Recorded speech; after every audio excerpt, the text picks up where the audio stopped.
Waldrop say a few words. Jason has been in the field, hands on deck this whole time. I hadn't been able to get out of here a lot. There's a lot to manage here. He's actually witnessed several things. He's kind of going to give you a few ideas and updates on what's going on in the field, where he's been and what he's been seeing. And then we'll turn over to Sergeant Jack Land. Captain Jason Waldrop. Nope. Go ahead, sir. So the sheriff just wanted me to kind of give you all an update on some of the things that we as the sheriff department can do. One particular thing that we have done in order to help assist in locating the missing is we have coordinated a team with a local construction company, the Texas Department of Public Safety, some fire departments from within Kerr County, a fire department from Acuña, Mexico, and we are looking and searching the deeply impacted flood debris along the river. So these areas are where a lot of this debris is bottlenecked. So it's a lot of large trees, it's a lot of the vehicles, it's a lot of home structures have built up in these areas. So we are using very heavy equipment, excavators, skid loaders, to remove this material and do a deep impact search of where this is. So what we ask is, for those who are out there working, the local residents, the families of the missing, even some of the search teams, if you see these very large excavators working, please avoid these areas. We are trying to control these work sites. We have spotters on the ground, so as this material is being removed, we are looking for anything of a sign of a person that may be within this material. These operators have very limited vision with these large excavators, so please avoid these areas that they're working. We are still spotting areas up and down the river where we can take apart these materials and hopefully locate some more of the missing. So that's one main thing that we've been doing along the river to help this process. Sergeant Lamb. Thank you, Captain. Morning. Jonathan Lamb, the Kerrville Police Department. We want to remind folks that if you've reported a loved one missing and they've returned home safely or been found safely, it's vitally important that you let us know that that person is no longer among the missing. We need to keep an accurate count, as accurate as possible. So if you've reported somebody missing and they've been recovered safely, please let us know. Go to the website kerrvillemissing.dps.texas.gov or call 830-258-1111. And once again, kerrvillemissing.dps.texas.gov, 830-258-1111.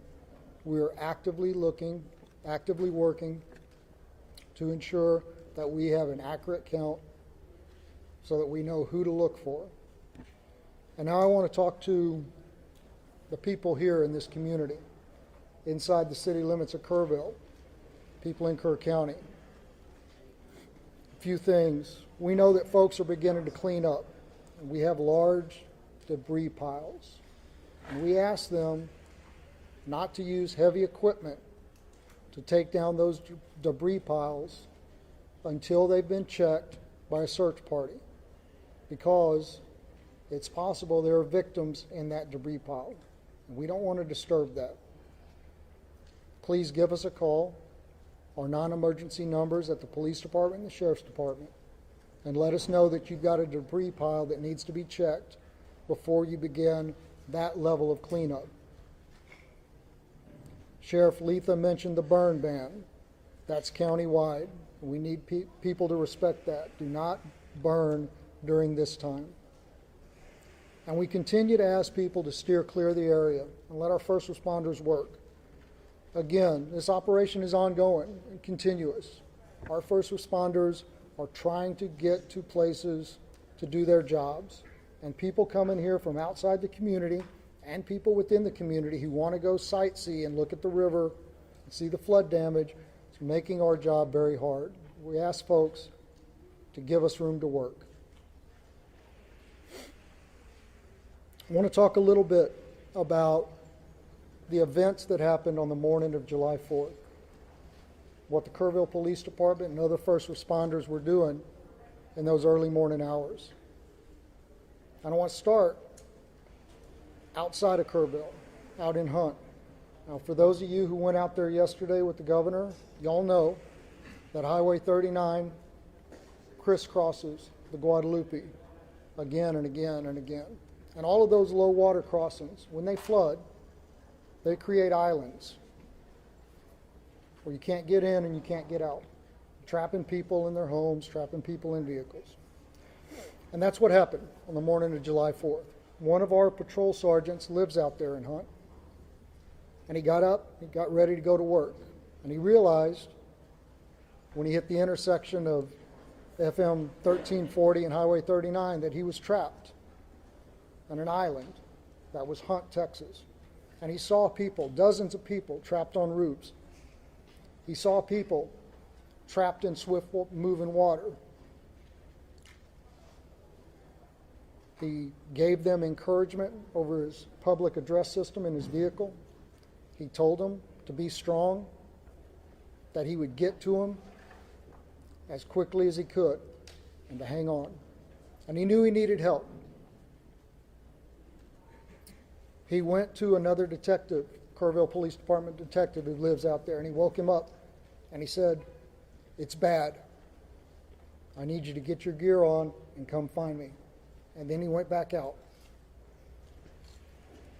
And for 13 hours, those two officers, along with some Hunt volunteer fire department firefighters and an emergency room doctor, provided care to that Hunt community. When it was safe to do so, they waded into the water and they rescued people. They got people down off of roofs. They collected them there at the Hunt School. There was a young boy with a pretty severe leg injury that was given first aid treatment throughout the day. Other people came. Many of them were injured. They provided first aid. They coordinated helicopter evacuations for the most critically injured, communicated the situation back to our emergency dispatch center at the Kerrville Police Department. When the waters began to recede, they knew that vehicles would be making their way out there when it was safe to do so. So they went back and forth, clearing out debris to clear a path for those vehicles.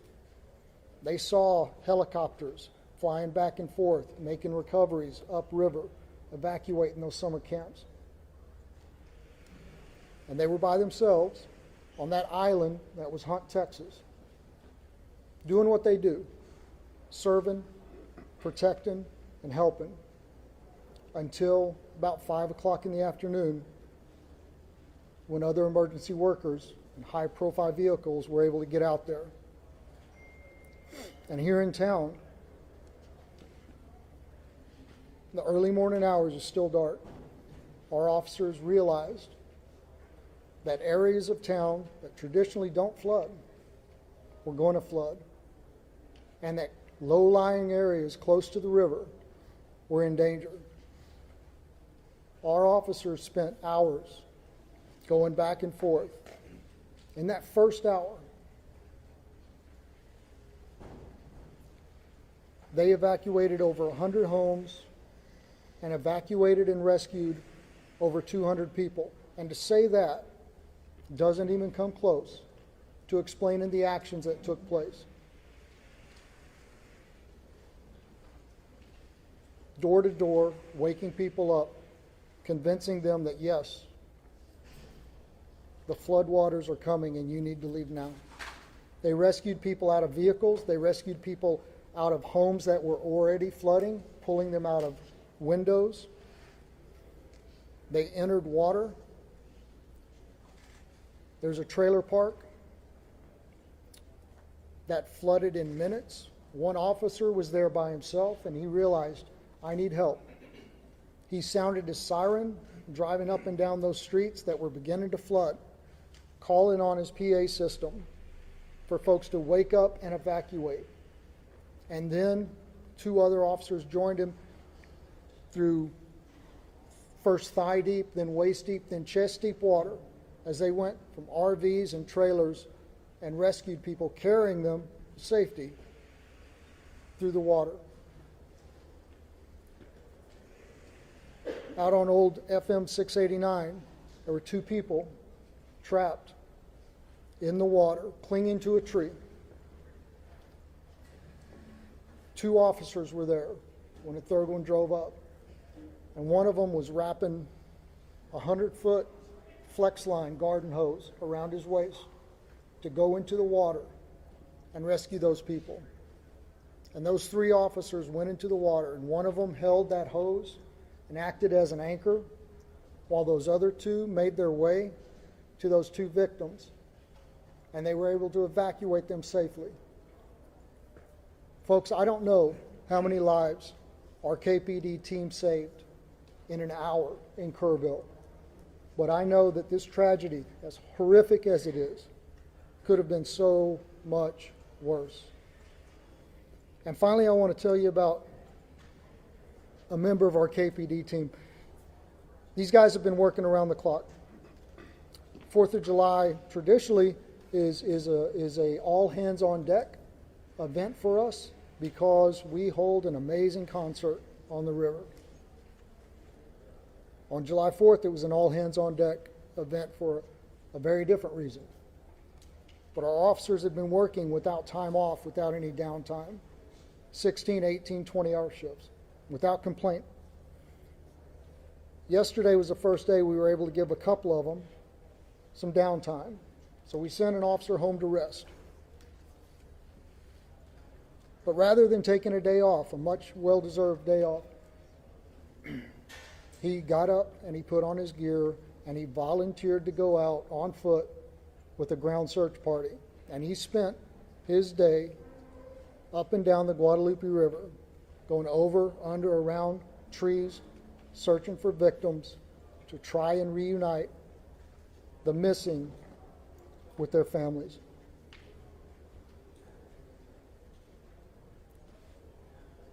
I think that is Texans helping Texans in the greatest sense of the word.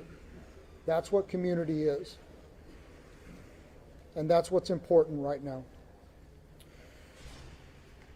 I want to continue to thank y'all for helping us spread the messages that need to be spread. Before I open this up for a very few questions, just ask you to please, just ask you to please say your name and who you're with before we do that. Yes, sir, right here. Oh, I'm sorry. The mayor is supposed to speak now. I apologize. Mr. Mayor, I'm sorry. Good morning, everyone. As Jonathan Lamb has said, this is a story of tragedy, but it's also a story of heroes. Captain Walter, thank you for all you've done. Every first responder, thank you for all you have done. The recent numbers reported break my heart. And they break the heart of everyone up here, everyone who's been working since July the 4th. I want you to know, I think it's important for the public to know, I think it's important for the families to know. In that Emergency Operations Center, there's not little silos of departments and agencies.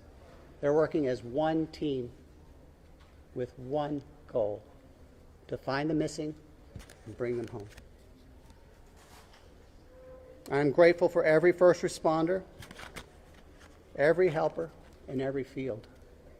Those who are feeding the hungry, those who are providing shelter to people who have no home, those who are providing clothing, who no longer have a wardrobe. I'm also grateful for the generosity of the world. 2 companies that are hometown companies that started in Kerrville, Texas, announced today and yesterday that they will be donating to the relief effort.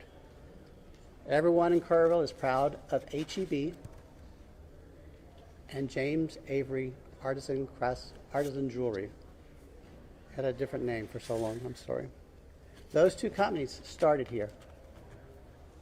Their heart is here. We are committed to helping others. After you all go home or go to the next story, we will still be here. We live here.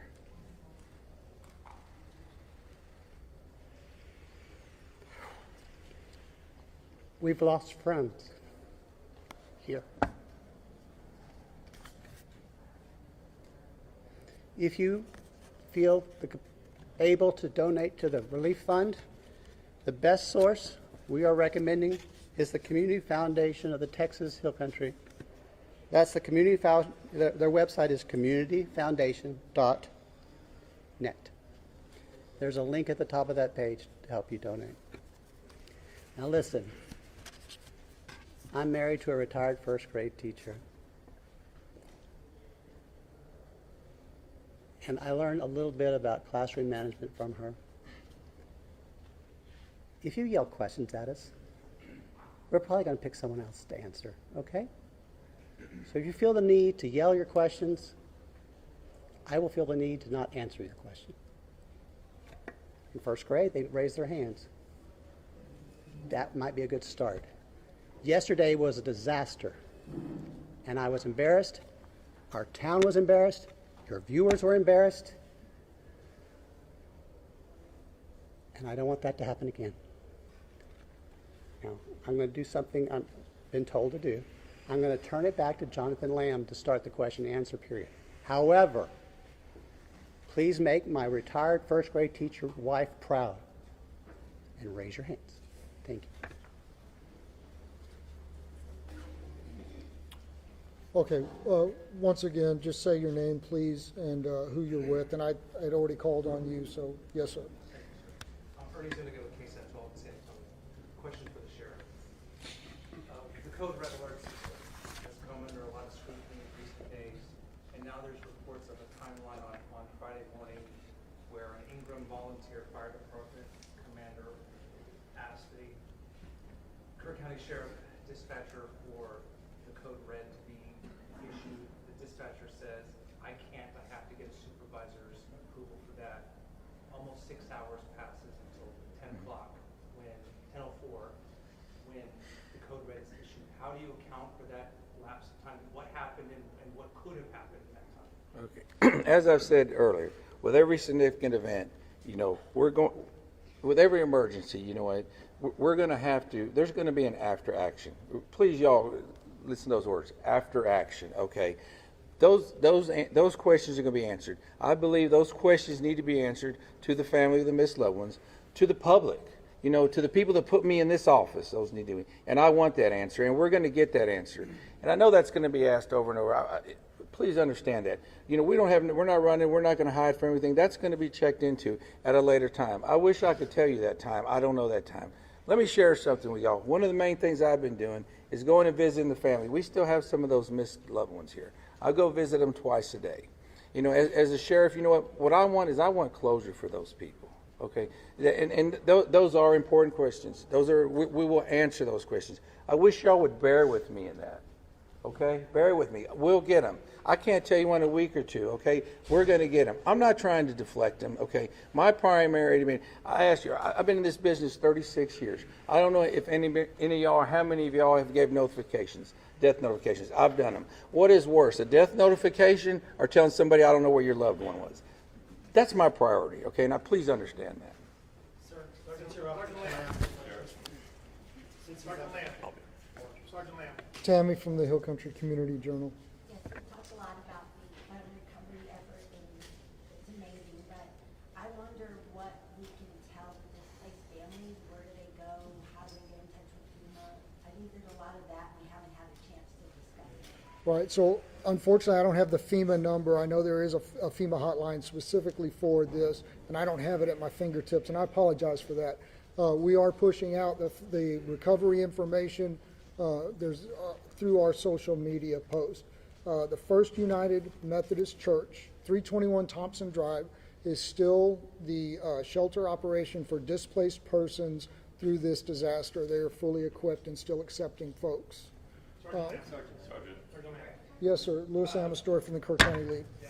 Sergeant Lamb, yesterday the governor's office said there was 161 missing. Is that a Kerr County number, or is that a roll-up number? Where are we at with the number of missing? It's my understanding that the number that the governor referred to was a Kerr County number. And again, I have no reason to doubt that number, and it was compiled from the best available information. But we are asking folks to make sure that the numbers that we have are accurate. So if somebody has been reported missing and they have now been accounted for, please let us know that so we can revise those numbers and make sure that they continue to be accurate. Yes, ma'am. Thank you, Juanita with Telemundo NBC. Yesterday, Governor Abbott said that 2 days prior to the disaster, he had provided resources, and they were here on ground. I know this is a question for you or for the mayor, but he said you guys were prepared, that you had those essentials. What happened? Did you guys have those resources? Yeah, listen, I'm going to just say what has already been said. At the appropriate time, all of that is going to be reviewed and checked into. I don't have the answer to that question right now. I don't have that information. And rather than speculate, it would be irresponsible for me to do that. So, Could you speak on that? Repeat the question, please. Yesterday, Governor Greg Abbott said 2 days prior to the disaster, he had provided the town with more than enough resources to respond to the disaster. Were those resources here? Locals told us they didn't see any resources. They didn't see anyone until hours after the disaster. Thank you. What resources did you guys have, and why wasn't there any response? Okay. I didn't see the governor's remarks. I haven't seen the governor's remarks. Last night we had a city council meeting, and I was required to be there.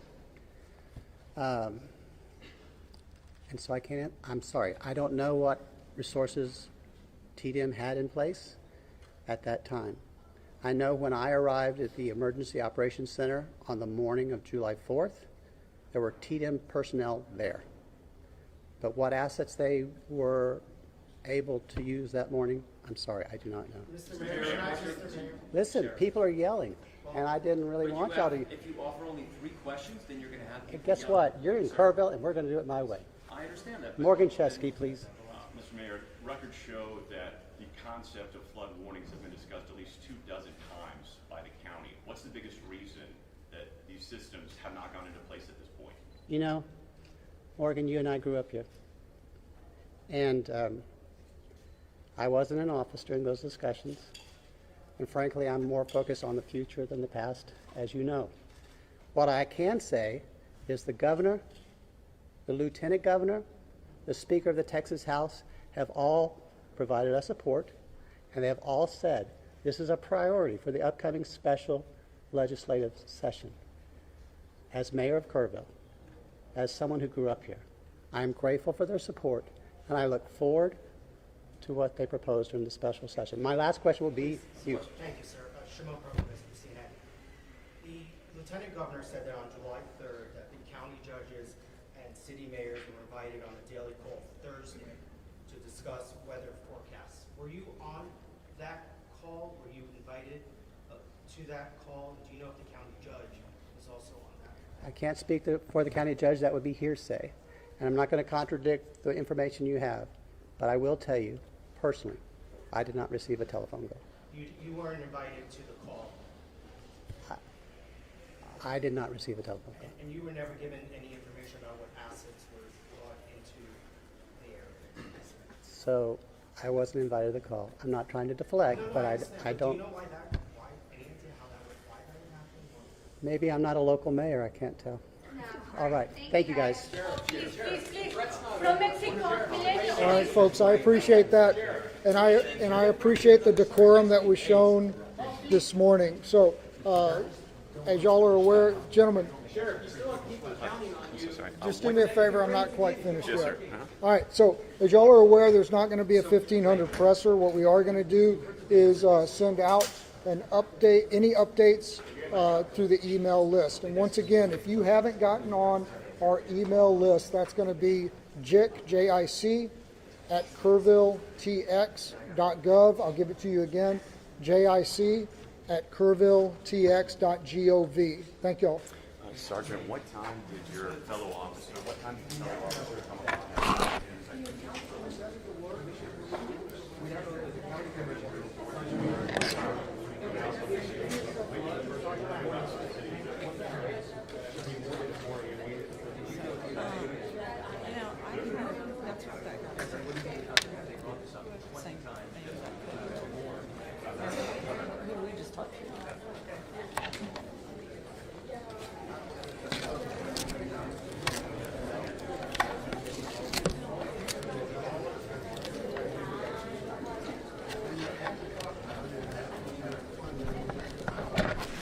So much for that.